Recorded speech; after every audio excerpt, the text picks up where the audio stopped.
Welcome to ఉదయం TV. ఏ రకమైన వినాయకుడు పెడుతున్నారు, అసలు ఏ కలర్ లో పెడుతున్నారు, ఇప్పటికి 70 సంవత్సరాలు అసలు ఏ ఏ ఏ షేప్ లో ఈ వినాయకుడు చేయబోతున్నారు అనే విషయాల కోసం చాలా మంది ఆసక్తిగా ఎదురు చూస్తున్నారు.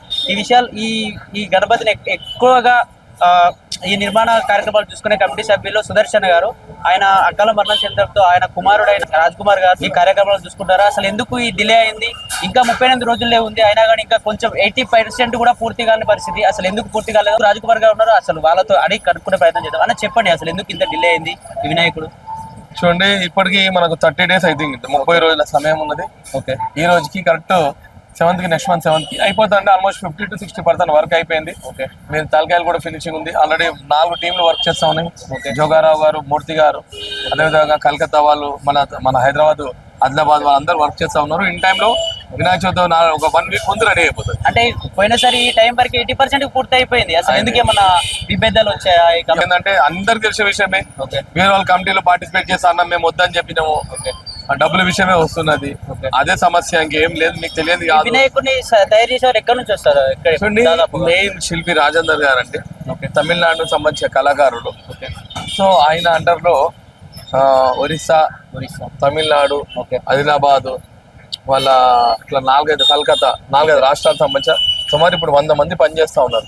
అందరు ఆర్గనైజ్ గా పనిచేసేస్తే మనకు 1 week ముందే రెడీ అవుతాయి. మీరు చూసినట్టయితే ఇక్కడ సైడ్ లో విగ్రహాలు అన్ని 3 అవుట్లైన్ రెడీ అయిపోయింది. మనకు వెల్డింగ్ పనులు ఇంకా కంప్లీట్ కాలే. ఓకే, మెయిన్ ప్రాబ్లం ఏంటంటే వెల్డింగ్ పనులు ఇంకో 2 రోజులు 3 రోజుల కంప్లీట్ అయిపోయింది. కంప్లీట్ అయిపోయిన తర్వాత ఇంకా స్పీడ్ అయిపోతుంది. మనకు సగం పార్ట్ వచ్చేసేమో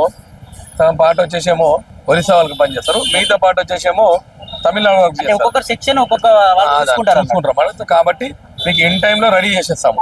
సమస్యల విషయం వస్తే ఏంటంటే మన బస్తీ పెద్దలు ఇన్ని సంవత్సరాలు మా నాన్నగారు 2020లో చనిపోయిన తర్వాత అందరికీ కమిటీలో భాగస్వామ్యం కావాలని వాళ్ళు కోరుకుంటున్నారు. మేమేం చెప్పాం, మీరు ఆల్రెడీ ఇంత ముందు ప్రతి దాంట్లో మీరే ముందు ఉంటారని చెప్పామన్నమాట. దాని వల్ల వచ్చిందనమాట. వాళ్ళు ఏందో వాళ్ళ వర్షన్ వేరు, మేమేమి ఇదే ఉంది, ఇన్ని సంవత్సరం మాకున్న బాధ్యత ప్రకారం చేస్తున్నారు, వాళ్ళ ఆలోచన దృక్పథం వేరే ఉంది అనే ఉద్దేశంతో దాన్ని దానం నాగేందర్ గారు మాట్లాడారు అడే కమిటీ అని. వాళ్ళకి ట్రాన్స్పరెన్సీ కోసం మేము అకౌంట్ కూడా చూపిస్తా ఉన్నాం అనమాట. ఓకే, ఏం లేదు, ప్రతి సంవత్సరం ఏ విధంగా చేసామో అంతే విధంగా అంతే సుందరంగా ఎక్కడ భగవంతుని రూపంలో ఎక్కడ కాంప్రమైజ్ కాకుండా అందరు నచ్చే విధంగా భగవంతుని రెడీ చేస్తాము. ఖైరతాబాద్ అనేది ఈ రాష్ట్రంలోనే ఒక ప్రత్యేకమైన వినాయకుడు. అంటే ఖైరతాబాద్ మనకు గుర్తొచ్చేది వినాయకుడు ఖైరతాబాద్. అసలు ఈ 70వ సంవత్సరం అసలు ఎలా ఉండబోతుంది, ఏ అవతారంలో ఉండబోతుంది, అసలు ఎన్ని పీట్లతో రెడీ చేస్తున్నారు? చూడండి, 70 సంవత్సరాలు 70 అడుగులు అనే ఒక కాన్సెప్ట్ తో వెళ్తా ఉన్నాం అన్నమాట. 7 ముఖాలు 7 సర్పాలు 14 చేతులతో వెలుస్తా ఉన్నాడు.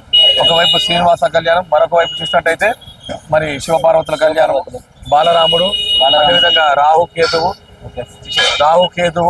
అయితే ఇవన్నీ సెటప్ లో తీస్తా ఉన్నాము.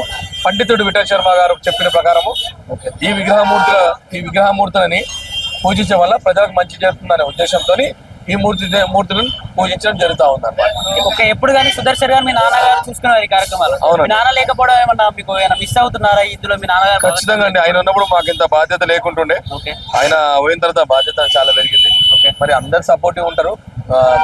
పెద్ద బాధ్యత పెట్టారు అనుకుంటున్నారా? ఖచ్చితంగా అండి, అది ఒక అదృష్టం అండి. బాధ్యత అదృష్టము, దేవుడు అంటే మాకు పిచ్చి. కాబట్టి ఎటువంటి ఇబ్బందులైనా కానీ మేము భగవంతుని మేము కంప్లీట్ చేస్తాం, 80% కంప్లీట్ చేస్తూ ఉంటాం అనమాట. ఎందుకంటే ఇది భగవంతుని ఖైరతాబాద్ వినాయకుడు ప్రపంచం మొత్తంలో ఎక్కడైతే తెలుగు ప్రజలు ఉన్నారో వినాయకుడు అనే ఒక ఆలోచనప్పుడు ప్రతి ఒక్కరి దృష్టి ఖైరతాబాద్ వైపు మరొక ఈ సంవత్సరం ఖైరతాబాద్ వినాయకుడు ఏ విధంగా జరుగుతుంది. మళ్ళీ శిల్పి రాజేందర్ గారు ఏం చేస్తారంటే 2-3 డిజైన్లు తీసుకుంటారు. పండితుడు విఠల్ శర్మ గారు చెప్పిన ప్రకారం ఈ విగ్రహాలు పూజించడం వల్ల ప్రజలకు మంచి జరుగుతుంది అని ఒక ఆలోచనతో ఈ విగ్రహాలను సెలెక్ట్ చేస్తూ ఉంటుంది. సో ఇట్లా రాహుకేతువు, బాలరాముడు ఆర్చులో దశావతారాలు, కింద గరుగ్మంతుడు, హనుమంతుడు, పైన మహాలక్ష్మి అమ్మవారు. మేము ఆలోచన చేసుకున్నాము. అక్కడ అయోధ్య వెళ్ళని భక్తులు అందరూ ఇక్కడ వచ్చి ఆ భగవంతుని రాముని దర్శించుకోవాలనేది మా ఆలోచన అనమాట. ఖచ్చితంగా, ఎందుకంటే 70 సంవత్సరాలు కదా, 70 సంవత్సరాలు 70 అడుగులు దక్కులు చాలా. 2014లో మన వినాయకుడు షష్ఠి పూర్తయింది.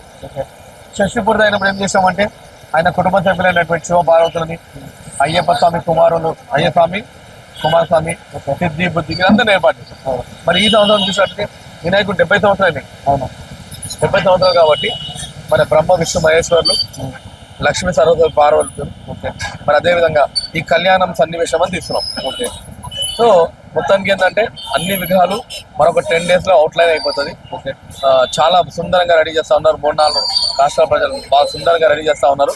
ఖచ్చితంగా అందంగా అందరూ మెచ్చే విధంగా సుందరంగా ఎక్కడ వర్క్ లో ఎక్కడ కాంప్రమైజ్ కాకుండా ఇక్కడ రెడీ చేస్తామని మేము తెలియజేస్తా ఉన్నాం. ఓకే అన్న, థ్యాంక్ యూ. చూసుకున్నారు కదా రాజ్ కుమార్ గారు అసలు ఈ వినాయకుడికి సంబంధించి ఎందుకు లేట్ అయింది అని అడగడంతో ఇక్కడ మా నాన్నగారు సుదర్శన్ గారు చనిపోవడంతో చాలా మంది ఉత్సవ కమిటీలో భాగస్వామ్యం అడిగారు. అందువల్ల కొన్ని విభేదాలు రావడం వల్ల కొద్దిగా వినాయకుడిని నిర్మాణం అనేది కొంచెం లేట్ అవుతుంది అని వాళ్ళు చెప్తున్నారు. 70వ పెట్టబోతున్నారు కాబట్టి చాలా ఘనంగా చేయబోతున్నాం. ఎప్పుడు లేనంతగా 70వ చాలా ప్రతిష్టావంతంగా ఖైరతాబాద్, తెలంగాణలో ఖైరతాబాద్ అంటే ఎలా ఉంటుందో అంతకు ఎక్కువగా చూపించే చార్జ్ చేస్తామన్నట్టుగా వాళ్ళు రాజ్ కుమార్ గారు చెప్తున్నారు.